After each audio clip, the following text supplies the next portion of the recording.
Good morning, students. In previous video, we discussed about introduction of 17th group elements, oxides, hydrides, halides of 17th group elements.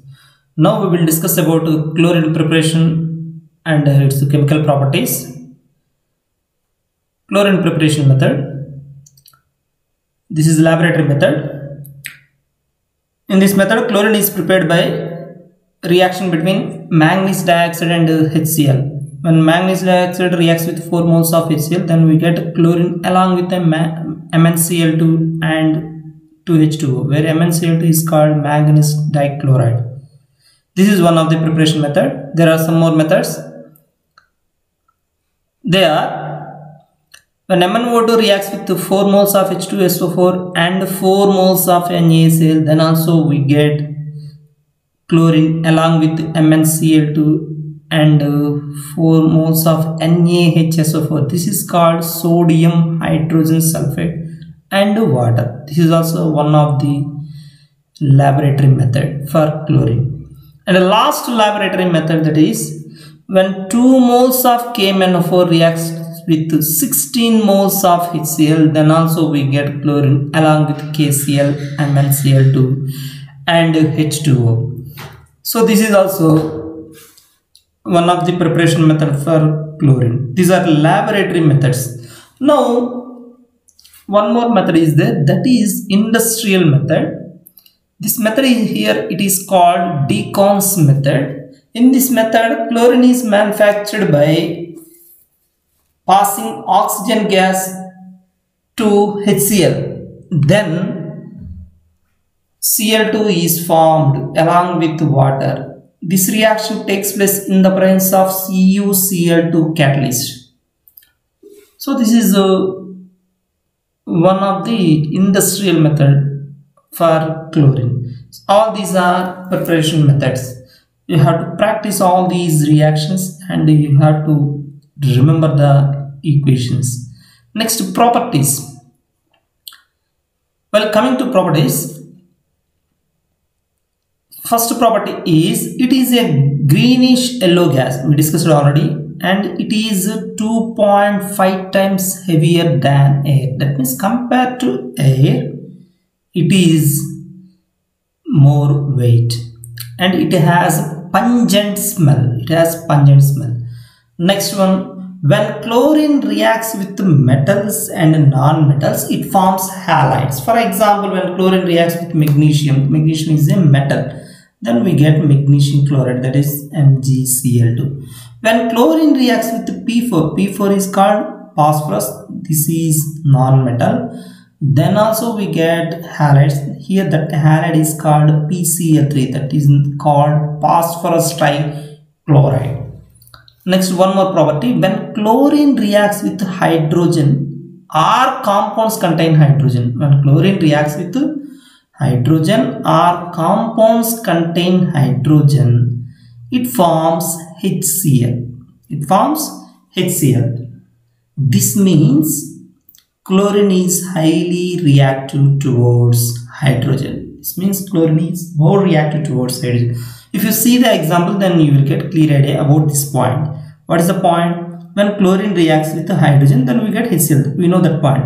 When chlorine reacts with hydrogen compound, that means along with hydrogen some other element should be there, that is hydrogen compound. That is called hydrogen compound. Here that the compound is what? H2S. Then also we get what? HCl. So what is the point here? Chlorine is more affinity towards hydrogen. Next.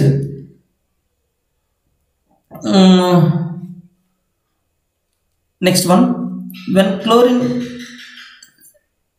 reacts with the dilute NaOH, when chlorine reacts with the dilute NaOH, then we get NaCl and NaOCl, then we get NaCl and NaOCl.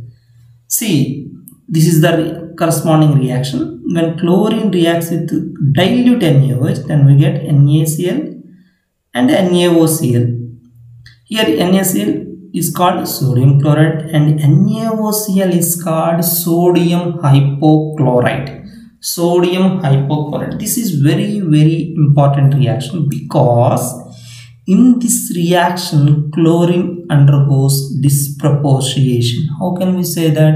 Here in reactant side chlorine having zero oxidation state because that is elemental state, but in products two chlorine atoms are there. In NaCl chlorine having -1, we know that because sodium having +1, but in NaOCl Na plus O -2 and Cl plus 1. Na plus Cl plus and O -2, total charge becomes 0. So in this case chlorine having -1, in this case chlorine having +1. So from here to here, that means from 0 to -1 oxidation state decreases, but from 0 to +1 oxidation state increases. That means from here to here reduction, but from here to here oxidation. So chlorine undergoes both oxidation and reduction.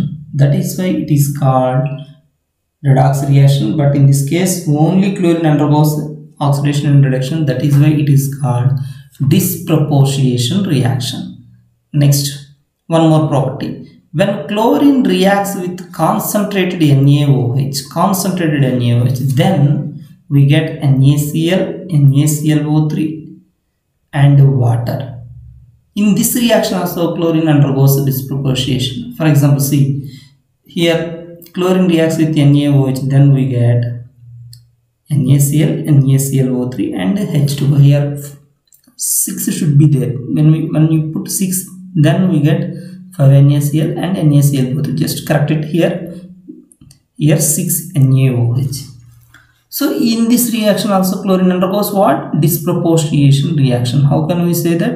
Here chlorine oxidation state is 0. Here chlorine oxidation state -1. In this one chlorine oxidation state +5. You can check it. From here to here chlorine undergoes reduction, but from here to here chlorine undergoes oxidation. That is why this reaction is also considered as disproportionation reaction. Here one more important point is there. Here in previous reaction chlorine reacts with NaOH. Here also chlorine reacts with NaOH. Then what is the difference between these two reactions? This is dilute NaOH, this is concentrated NaOH.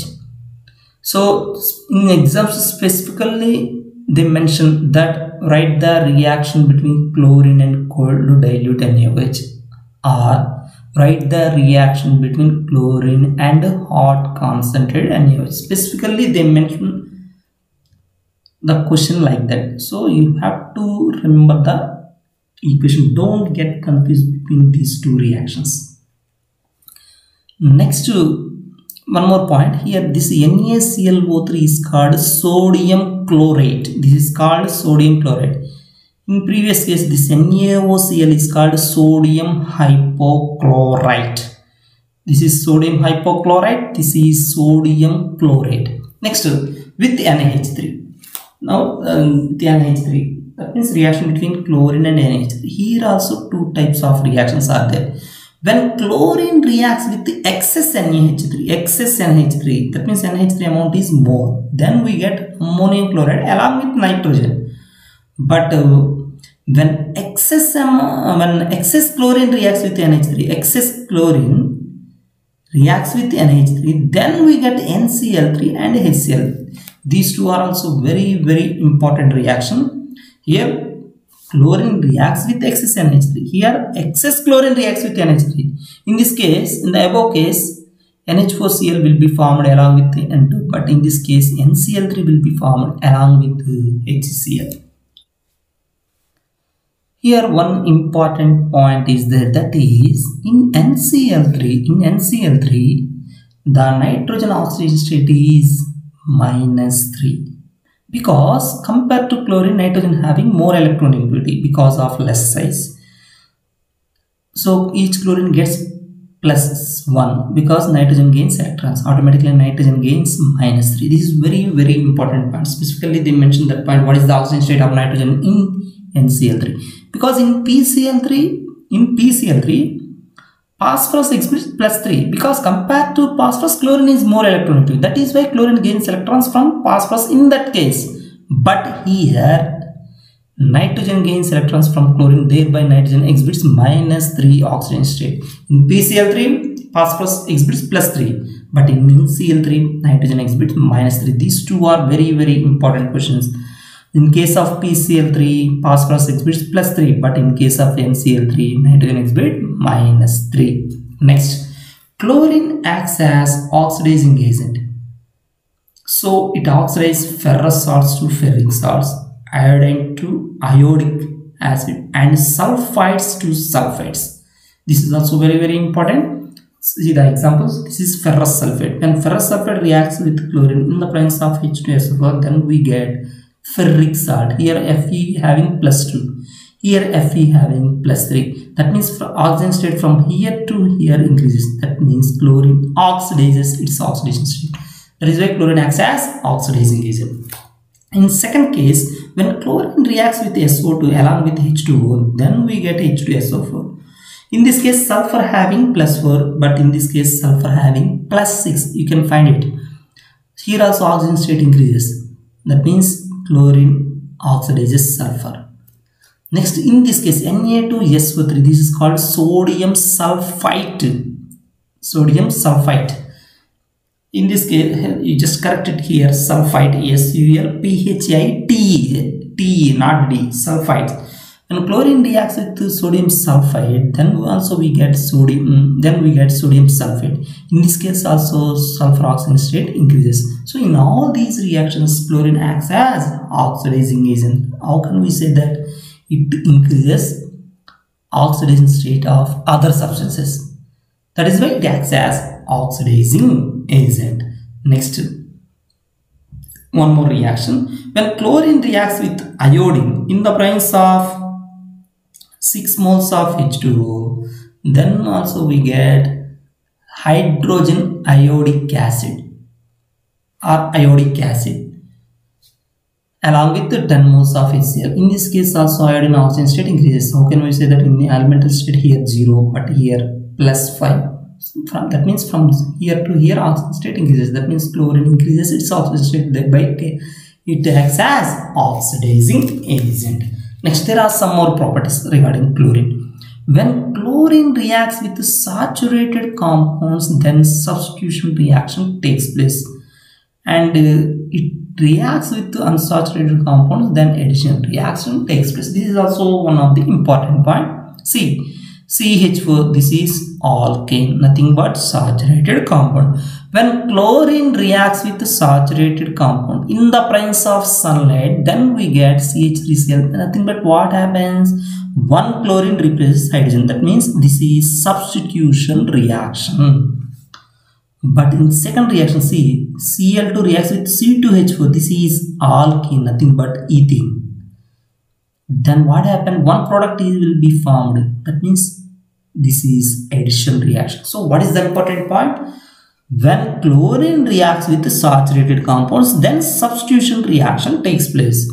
But when chlorine reacts with unsaturated compounds, then addition reactions takes place. Next point, chlorine acts as bleaching agent due to following reaction. Bleaching reaction means it somehow cleaning. That means it acts as cleaning agent. For example, when chlorine reacts with H2O, then we get HCl along with a single oxygen. This oxygen is called nascent oxygen. When this oxygen reacts with any colored substance, then that colored substance becomes colorless, because this is more reactive oxygen, more powerful oxygen. All nascent oxygen atoms are powerful oxygen. That means it is having more reactivity, so that this colored substances becomes colorless. So all these are chlorine chemical properties. So every reaction is very important reaction regarding chlorine. You have to remember all these reactions. Next, uses.